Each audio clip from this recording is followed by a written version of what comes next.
Nate, this game, do you feel like it reflected how well you played, or was it just the Knicks being an undermanned team and didn't have anything going? Well, we got a game to play, and, we've been in situations where we haven't been healthy, and you still have to play the game.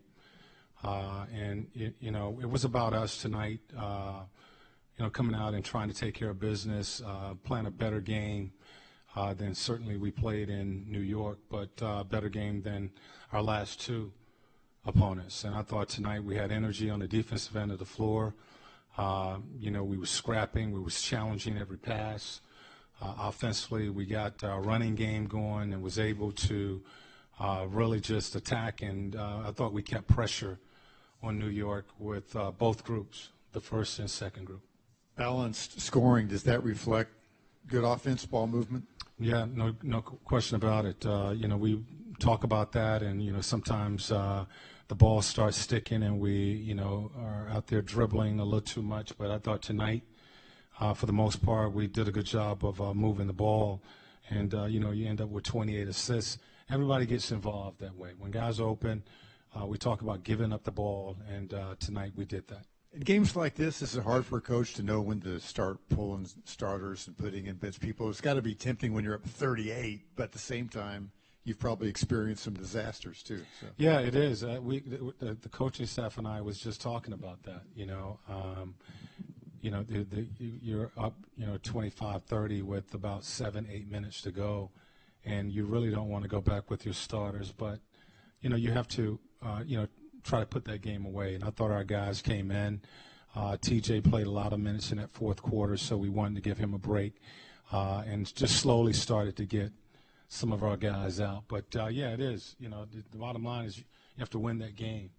And, sometimes I've seen coaches go back with their first group, to work on some things. And we was able to put our guys in and let Lance and Corey and Domas really play that entire fourth quarter.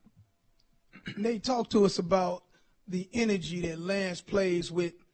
He seems to get the crowd going, and he feeds off of that. But he did very well tonight in just keeping the energy going at the Knicks. Talk to us about that. Well, there's a fine line there, in respecting the game.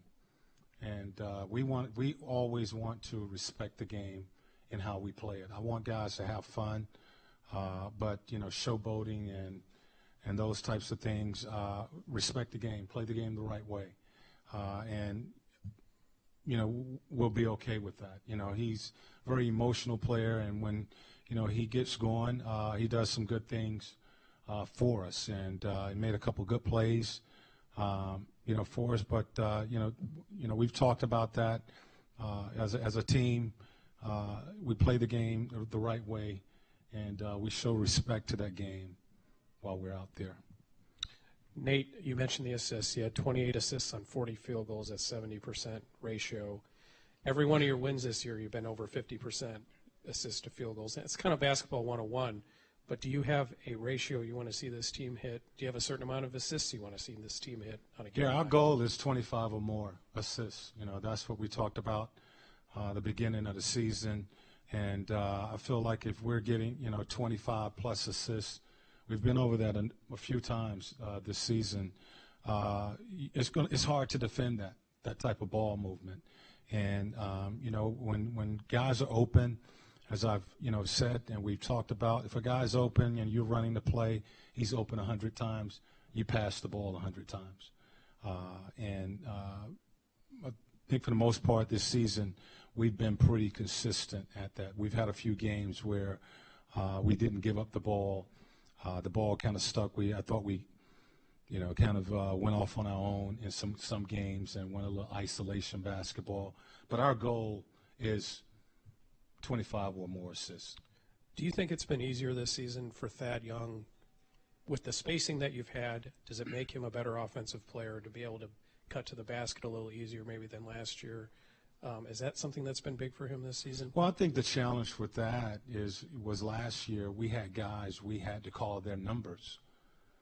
So we were calling Paul's number, Monte's number, Miles, getting Stuckey, getting guys like that involved. And Thad was, the one guy that, I didn't really call his number a lot. And I thought it helped because he doesn't play the game. He doesn't stop playing if he doesn't get the ball. He plays off of guys. He plays off of players, and that's what he's doing right now. But because of all the ball movement that we have and the spacing in our offense, he's getting more attempts, more opportunities this year. But, he pretty much played playing this season like he did last year, plays off the ball. We don't call a lot of plays. He just randomly finds himself in the right place, and he's been doing good things with it. This game did allow you to play TJ Leaf some minutes, which has been difficult lately. Didn't shoot well. But what have you seen from him to this point? What are your expectations this season? Well, just really the last week or so, I've just talked with the coaching staff about. I went to an 8-man rotation for about 4 or 5 games, and I felt like I was really putting a lot of minutes on 8 guys. And I just felt I needed to go back to a 9-man rotation and get TJ at least 5, 10, 15 minutes if possible, because I just felt like if I could continue to play an 8-man rotation by February, our guys would be tired. And I'm starting to see some of that. So the thing is to get him some minutes, try to get him 10, 15 minutes. And just let him play. There's he's going to make some mistakes out there. He has to learn, but just let him play. Don't put any pressure on him about really what you want to see other than grow with us. Defensively, he's having to guard some spread 4s. Tonight we had him on a 3, McDermott, and that was a challenge to see him chase McDermott, rebound the ball, all the things that we need for him to do at that 4 position. So, this season for TJ is just the minutes that he gets, go out there and play, have some fun, and try to learn. You plan to keep him in the rotation? I do plan to try to keep him in the rotation, giving him between, hopefully 10, if I can, 15 minutes. But I have to get to a 9-man rotation. 8 is putting a lot of minutes on our guys. Why did he go to 8? Just to win? Well, matchups. I didn't like some of the matchups that we were teams that we were playing. TJ having to guard spread 4s. I think it started with the Miami game, and Johnson down there at the spread 4 handling. I think we went to Detroit was after that, and Harris was at the 4. So it was matchups that I didn't like, and we didn't want to put him out there for that. How do you plan to carry this energy into Wednesday's matchup with Chicago? Well, we want to build off of it. We certainly felt that we got energy tonight for 48 minutes after dropping 2 games. And, Chicago is coming into the building. They are part of this 6-game homestand. And we want to carry over this energy to that game. We can't be and we won't be focusing on a team's record. Just like tonight, we can't focus on who they didn't have. We got to play the game the right way, and try to take advantage of this home stretch of games. The team came out with a high intensity in the first quarter. Is the first quarter something you guys are kind of looking at to make sure you guys come out and take that lead? Well, I put on the board every game, establish tempo, and establish the Pacers' tempo. So there's a certain aggressiveness, speed that we want to come out with, and really it starts on the defensive end of the floor, getting stops, rebounding the ball so that we can get out and establish the tempo we want to play at. So, yes, it's very important, the start of the game, that we establish the tempo that we want to play at. Coach, when Miles Turner wasn't in the game, the Knicks saw more success in the post. So in the future, when Miles isn't in the game, how do you plan to contest teams with multiple talented bigs like the Knicks with Cantor and Hernan Gomez? Well, Domas does a good job in that situation, and I think what they were hurting us was offensive rebounds. It wasn't so much them posting up.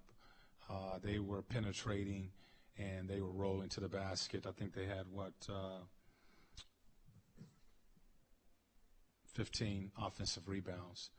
That is something that our guards have to do a better job coming down, helping smash those bigs. They are a really good offensive rebounding team, very physical with Cantor being in there. Porzingis, when he's in there, he's long. So that was one of the keys tonight, is to rebound the ball, and they did hurt us there. Coach, obviously a game like tonight's going to allow more guys to be able to be involved offensively. At 7 in double figures. You guys averaged 6 guys in double figures for the season. How much do you think that plays into your guys' success so far? I think it's a big part of it. When you're sharing the ball and moving the ball, when guys are open, everybody gets involved. That's very difficult to defend, good ball movement like that.